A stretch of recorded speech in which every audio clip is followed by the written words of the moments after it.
Il-medja laburista spiċċat minn ġdid affaċċja barax ta' kummenti bi kritika lejn artiklu li ġie ppubblikat fl-aħħar jiem. L-artiklu li ġie xxerjat fuq il-medja soċjali jgħid li l-inflazzjoni f'pajjiżna naqset, li artiklu ġab rabja kbira fost in-nies li ta' kuljum ikollhom jixtru l-affarijiet bażiċi bil-wisq ogħla minn kemm kienu l-prezzijiet ftit ta' xhur ilhom. Fuq Facebook, persuna partikolari staqsiet f'liema dinja naqset l-inflazzjoni għax f'tagħha żgur li le. Filwaqt li persuna oħra appellat biex il-medja laburista tieqaf titħaq bin-nies fiċċhom. Titrattaw lil kulħadd ta' ġaħan, stqar kumment ieħor. Dan filwaqt li kumment partikolari rrimarka fuq il-fatt li kull persuna qed tinnota li l-inflazzjoni iktar ma jmur iktar qed tiżdied. Bil-wan biss jgħid li din qed tonqos. L-istess persuna staqsa wkoll jekk jafux verament xi tfisser il-kelma inflazzjoni.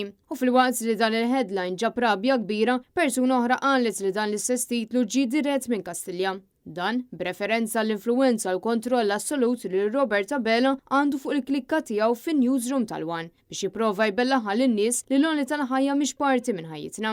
Iżda l-fatti huma ċari għal kulħadd u l-familji qed jinutaw li l-istess xirja li tkun għamil ġimgħa ilu sa ġimgħa wara tkun għoljiet sew bil-pagi jibqgħu fejn ikunu. Diversi unions u korpi kostitwiti qed jibqgħu jappellaw lill-gvern sabiex minnu fih ibiddel il-mudell ekonomiku li wassal għal splużjoni fil-popolazzjoni u żied enormi fil-prezzijiet ta' prodotti bażiċi.